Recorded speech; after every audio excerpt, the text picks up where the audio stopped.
Morning. Today we are joined with Carolyn Sharette. She is the CEO of American Preparatory Academy in schools in Utah. And I've been so excited to interview her and talk to her about the equity training that she shared with me, equity training that teachers receive in the Utah schools, and I'm sure throughout the country. This is a federal mandate. So some form of this is throughout the country for all teachers. And I'm just gonna really turn the time over to her and let her talk about her schools at first, and then we're just gonna go through some of these slides. And so take it away. Awesome. Carolyn. Hello. I'm glad to be here. Thanks for inviting me. I am the founder and executive director of American Preparatory Academies, which are in Utah. We have 6 campuses. I will share a little bit on the screen right now about our schools. Let me get to that place, which is right here.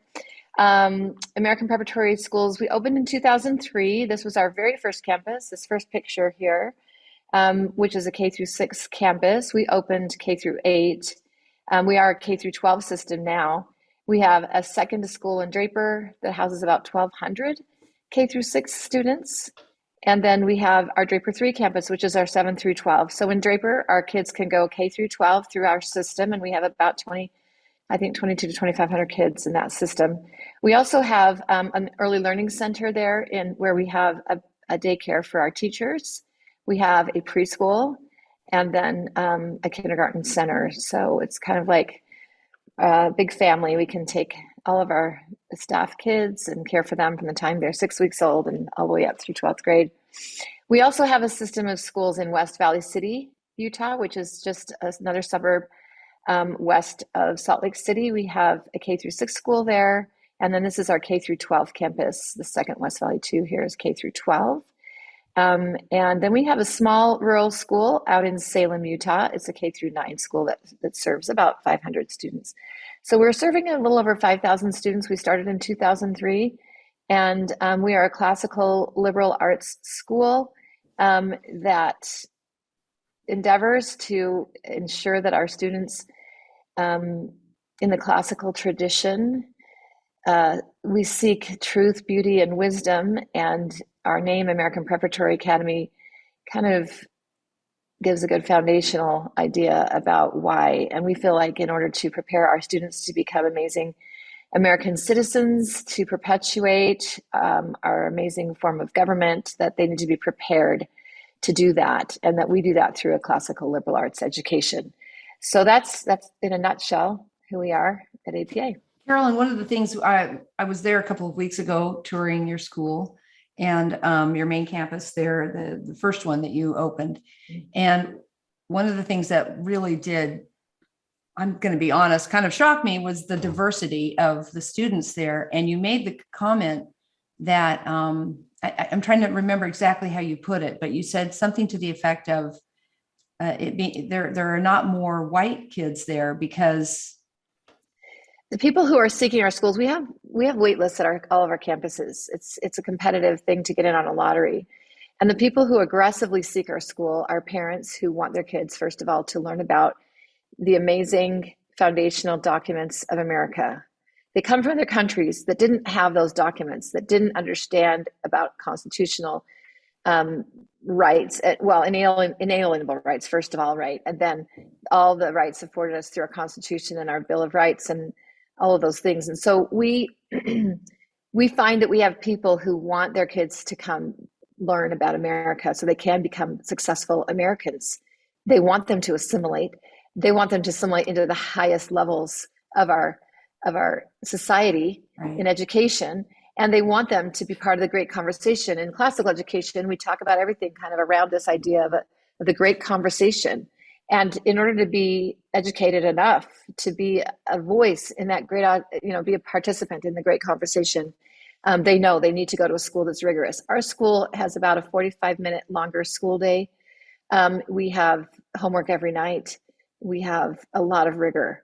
And that we're finding our immigrant families are seeking that, where our legacy families, I would call them, that have been here generation after generation, tend to be looking for different things. They're leaving us for more free time, for more soccer time, for being able to develop in different ways outside of education.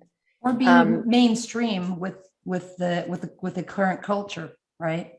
Yeah, they just don't see the importance of 2 hours of homework at night in secondary school. And we're saying if you want to go to any top tier university, if you want to become the best in your field, then we must develop expertise. Expertise takes practice and work. And that's still our philosophy at our school. So we attract a lot of people from around the world who know that that's truly how you get ahead. Right. So agree. So agree.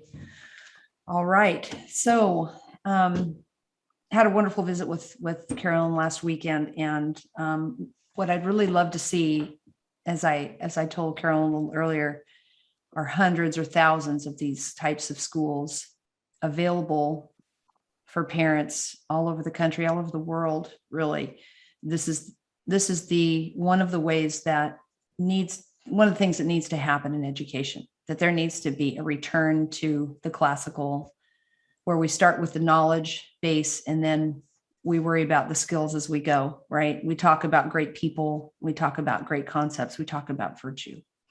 So in contrast to that, we have this training that your teachers have to receive every year. I don't know how many times a year. Tell me more about that a little bit before we get into this training is a little bit interesting because this came last spring, about a year ago, and we were given notice from the State Office of Education that in I think it was a year ago, January, a year ago, December, our state school board created an Office of Diversity against a lot of opposition, but they rammed it through before our new school board was seated in January.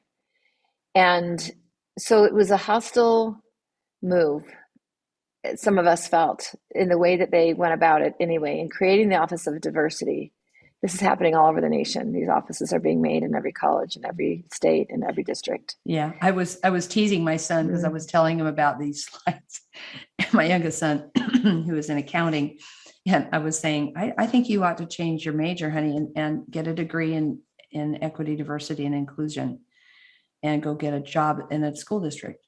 Which we just had a laugh about that, because you can only be a Black female, and preferably a gay Black female, and have that job. That's not a job that's open to just anybody. And we were just laughing about that because you can't, white privilege, right?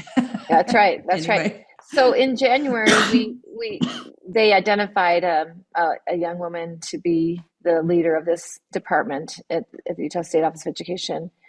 And beautiful lady, by the way. Mm-hmm, and in March or April, we received note that we would need to all sign up for this training that was going to go to all the LEAs in Utah. That's local education agencies, so all the districts. And as a charter school system of 5,000 students, I'm an LEA. Every charter school is an LEA in Utah. So it's a political subdivision of the state. You're a legal education. It's not called legal, but that's what you are in the legal status. And so you have to do the things that the agency tells you to do. So we signed up for this training. It went out to charter schools first, or very close to first, which is very interesting. And so I will share my screen on this, if I can do it really quick. And let me go back to the beginning, and then we'll go to the end, to these fun pages. So we went to this training, and it's called Equity Within Schools, Significance for School Leaders was the full name of the training. And it's 130 slides. So obviously we're not going through this whole training today. Right. There was a lot of alarming content in this thing. And it gave us our first glimpse into this new office, into this new person. She actually wasn't new to our state, but the new position. And there was a lot of alarm, and I started spreading this presentation to the people that I could. Would you want to guide through it, or do you want me to just try to kind of go through parts of it? One of the things that I haven't done and I want to do is kind of define these terms, because people don't understand what even equity means. I mean, just talk about what you're taught as I'd love equity. Yeah, I'd love that. So, what's a hallmark of critical race theory in schools and equity? I call it DIE. I know that's not respectful. Diversity, inclusion, and equity. It's an easier way for me to remember it, and I do think it brings depth to students when we focus on these new terms. So, what they've done is instead of focusing on equality, which we get in our foundational documents, historical documents of the United States of America, we also see it strongly in our Civil Rights Act when we talk about equality, and we will not discriminate on the basis of, and there's a whole long list of things. We will not. That's what equality definition has always been in the United States, and what we still adhere to. Equity is this little play on words where they've decided that equity means that equality isn't good enough. You can't treat people equally because then it's not fair. Some people need more help and more whatever resources, more information, more opportunities than other people, depending on immutable characteristics. This is the part that gets really tricky. Depending on the color of their skin, what's an immutable characteristic. It's something you can't change, right? So depending on your religion, if you're born in a religion, or if your color of your skin, or races, ethnicities, your gender, immutable, right? So depending on those things, equity is used as a lens. They say we have to use the lens. We have to look through this new lens of equity for everything. And teachers, what we want you to do is we want you to look through this new equity lens. And we want you to look at those kids with immutable characteristics and give them different opportunities, even different outcomes. In California, they want to have the grading system different for some of their students of color. And no their BIPOC tests. kids. No tests. No tests. The discipline is completely different. And in many places, the discipline is different. It's completely different. For a Caucasian child is going to receive something very different than a Black and child. It's not about even giving them more. It's about giving them more at the expense. Well, and I wouldn't even say it's giving them more. And the reason I'm saying that is because we're humans. And I don't know any teacher who has the ability to look through that lens and somehow wave their magic wand and know what that child needs, and then give it to them based on their skin color, based on anything, or based on anything they're seeing, anything they're seeing. It's very horrifying to me that we would think a teacher or any human would be able to. I call it misplaced empathy. This is all about, the reason why it's so tricky and equity is so tricky is because it sounds empathetic, but misplaced empathy equals oppression. And that's something so important to remember as you look historically through many nations of this world where the people are oppressed. The way that they get there is that their leaders say they must be this way. Because they care about them, well, then they must do this. They must, I care, and in order for your family to eat, then you have to do this kind of work, or you're relegated to these sorts of things because of where you fall in a caste system. I mean, we have rejected this for centuries. I don't understand so amazing about this. How it's coming back, I don't know. And they're doing it, and they're doing it under the guise they're saying these are absolute eternal truths that if you have this skin, this happened to you, and there's all this collective guilt and collective shame that needs to be heaped on those that did this to you. And you have to assume the collective guilt, and you people have to assume, the collective victimhood of it. And then we are going to fashion our education all around these two immutable truths, and they are not true. Well, not every person with black skin feels that way. And yet they're being put in this box. It's wrong to put anyone in any box. And we know that from our nation's rich history of providing more and more equality over the decades. We've done better and better and better, which is why people from all over the world are trying to get here. We know how to do it. We're doing it well. Are we perfect? No. And are we going to continue to try to make it more and more equal? Yes, we are. But when I talk about faux empathy, I don't think that can be overemphasized. Yes. Because you can't understand why good people would start jumping on this train unless you understand they truly believe, they've been tricked into believing this is the empathetic way to treat people. It's faux empathy. It's wrong. It's actually the wolf in sheep's clothing. Mm-hmm. It is holding kids back. It is telling them that they can't. And let me just say this other thing. We're in a time right now where our kids are suffering greatly from mental distress. And my background is in psychiatric nursing. That's what I went to school for and practiced for a period of time. And I am really saddened to see our professionals abandon one of our most principled understandings in psychology for adolescents, and that is you are not just okay, you are in a complete package. And regardless of what has happened to you in your life, you have within you the capacity to climb every mountain, to address every challenge, to succeed in the areas you want to engage in if you'll be diligent and work hard. These are those truth, beauty, and wisdom principles we're talking about. And as we teach our youth that, we look back over the decades of our history and we see youth who have been abused terribly as children, who have been in the foster care system, who are taught these principles and they overcome. Yes. Those overcoming stories are so inspiring because we know the human spirit. We know that they can do it if they're taught right, if they're mentored, and I mean, just we can teach this and they can do it. Well, what this whole equity thing is telling them is the exact opposite story. Where you came from and what happened to you is going to determine what your opportunities are. It's a complete lie. And if you wonder why their mental health is suffering, it's because we have adopted this statement. Yeah. You can only be okay if, or you can only be okay when.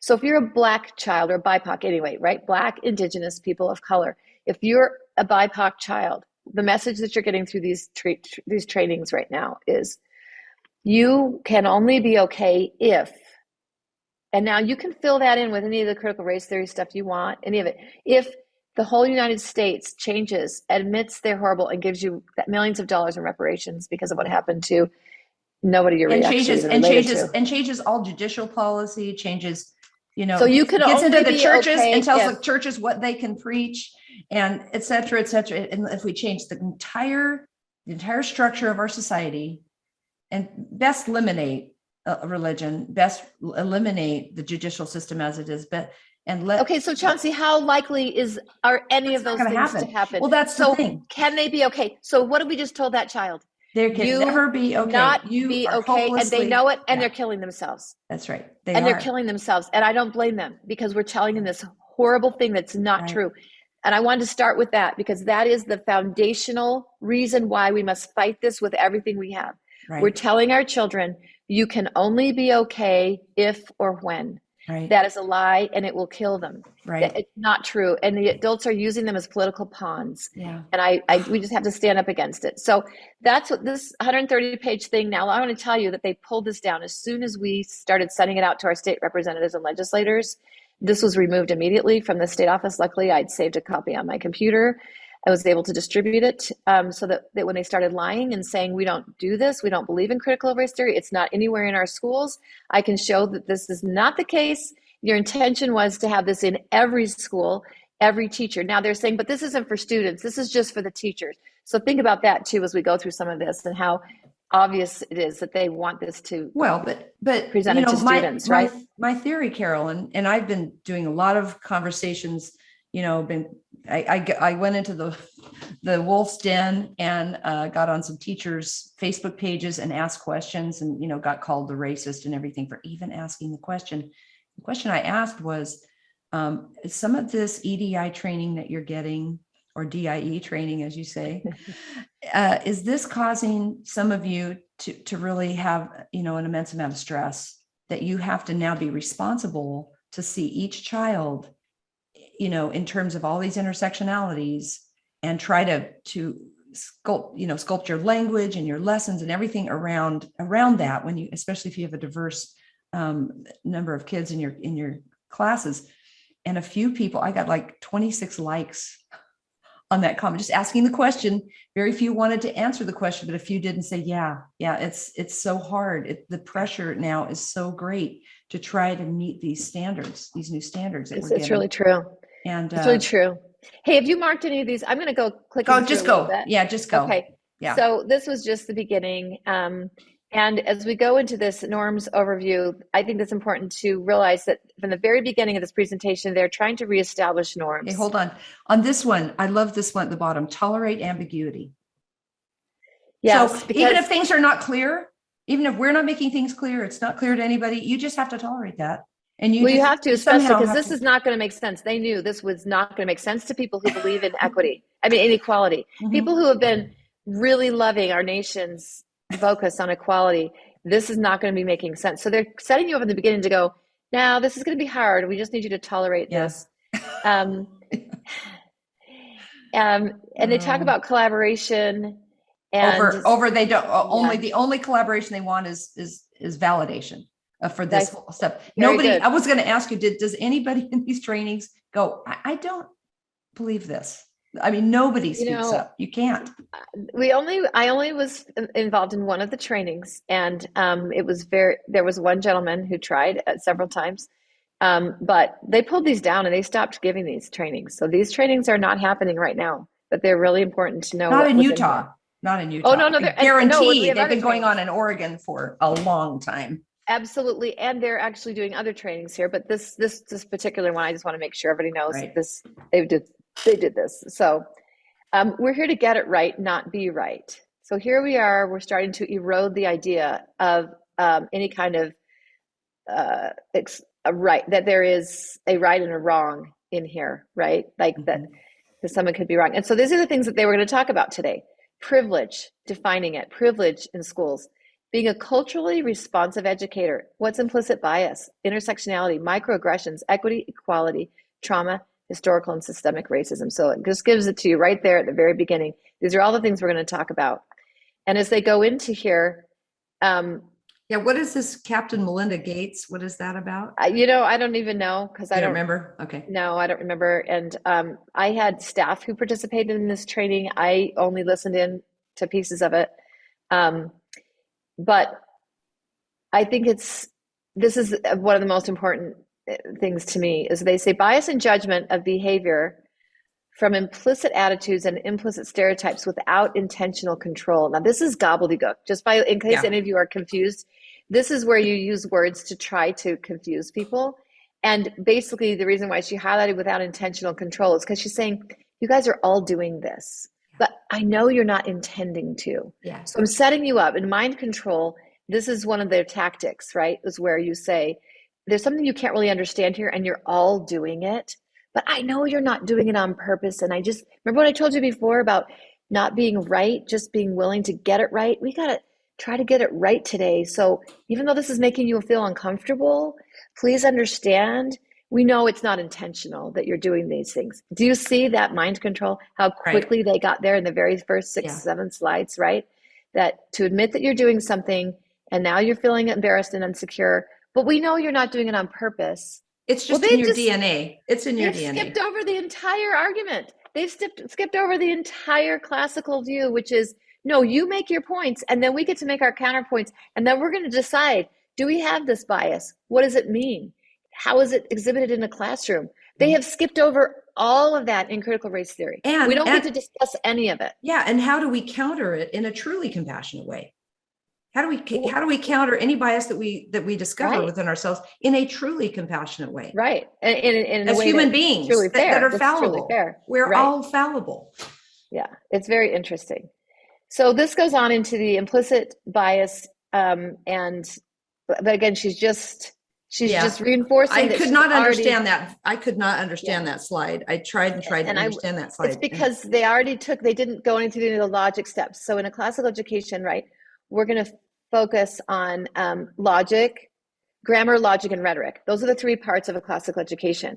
So she's not giving you any of the grammar, the true definitions, and then making it logical. She's going right to rhetorical and with no basis in fact in anything she's saying. Yeah, don't have to prove anything. Yeah, don't have to prove anything. Just say this is the truth. And then she puts up this screen, which she tries to use to prove all of her points, right? If you've ever heard, you're really pretty for a Black girl. Never. They're just raised that way. Where are you really from? Wow, you're so articulate. Who says that? But even if they do say, what if you say, wow, you're so articulate? How on earth could you say, by giving someone that compliment, I'm sorry, that's implicit bias and you don't even realize it. So she's trying to use these That you're really harming people. illogical, Yeah. yeah.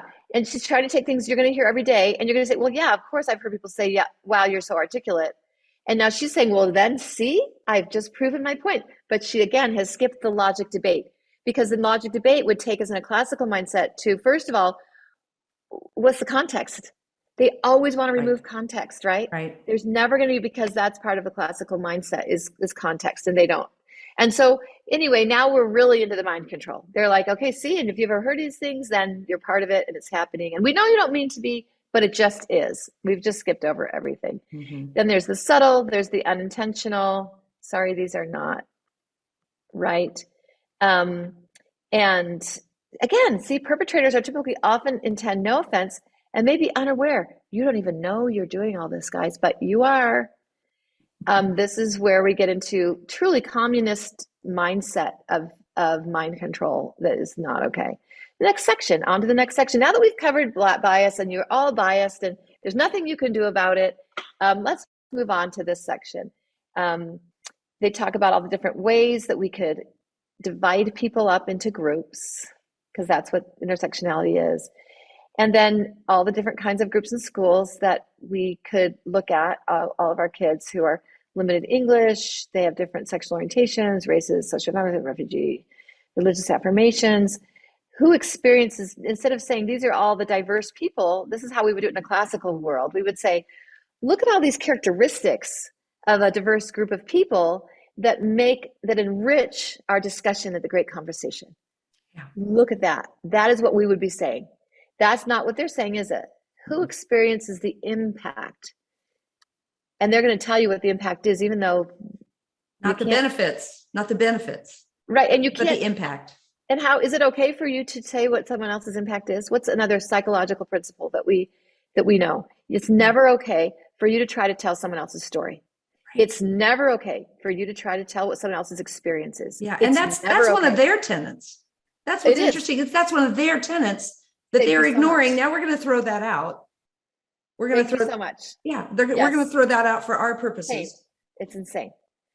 And why is it important? And they go into all of this. We have to address multiple dimensions of identity and potential for discrimination. So all students don't even have to discriminate.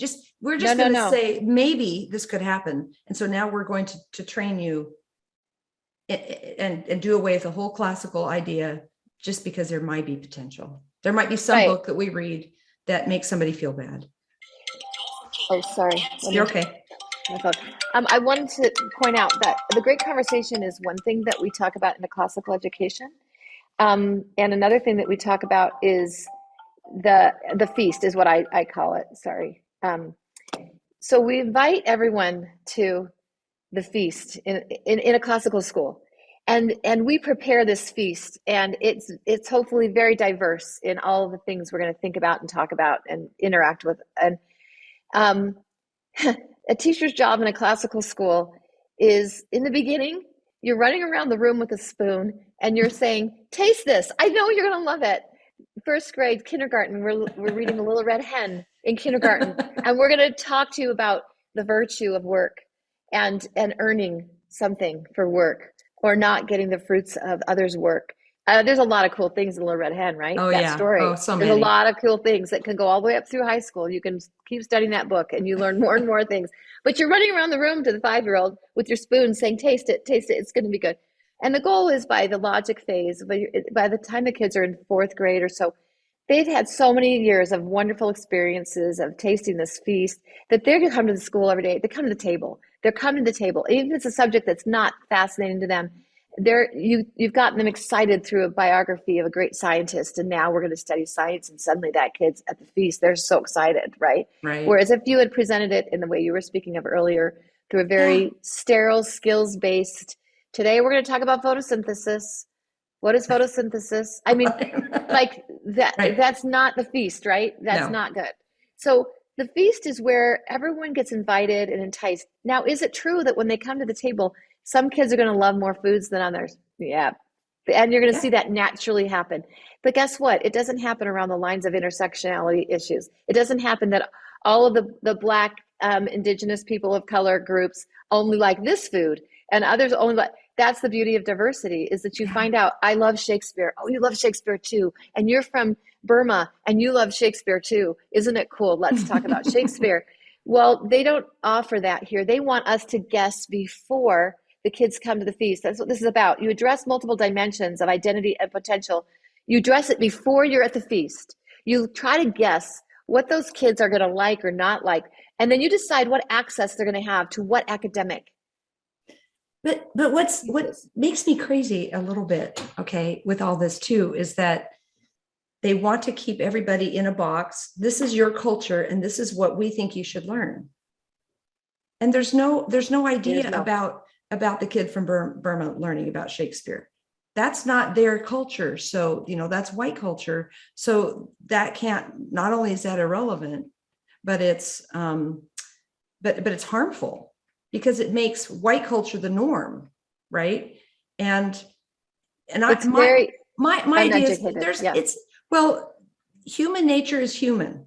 Human nature is just human nature, and there are universal themes. It doesn't matter what the culture is, and all cultures can improve, and all cultures need new ideas in order to see things differently.